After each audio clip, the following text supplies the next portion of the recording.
અને જો મને પાવર નું પૂછતા હોય ને તો ભૂખરા ડુંગર ની માથે બે મુખ લઈને બેઠી ને એ મારી ચામુંડ નો પાવર છે.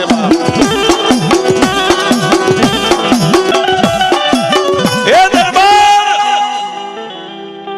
તમારી જો ચામુંડા નો પાવર હોય તો મને તમારી ચામુંડ દેખાડો. તમારી ચામુંડા કેવડી છે જોજો સાહેબ. માણા હવાય મળી જાય, ઘણા ભુવાને ભેટો થઈ જાય, ભગતને ભેટો થઈ જાય સાહેબ. હવે 24 નો ધણી ને એની સામે ખોખારો ખાય અને મૂછે તાદેની પરદેશી અજાણ્યા માણસે એટલું કીધું કે હે દરબાર, આ ભૂખરા ડુંગર માથે બેઠેલી બે મુખ વાળી ચામુંડ નો તારે પાવર છે? એમ ને કે હા. તારી દેવ દેખાડી, તારી ચામુંડ કેવડી છે મારે જોવી છે.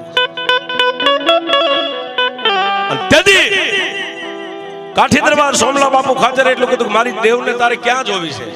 અહીંયા જોવી છે, ડુંગર ઉપર જોવી છે, આકાશમાં જોવી છે, દરિયાના બેટમાં જોવી છે? તું કે તને દેખાડું ક્યાં જોવી? એ સાહેબ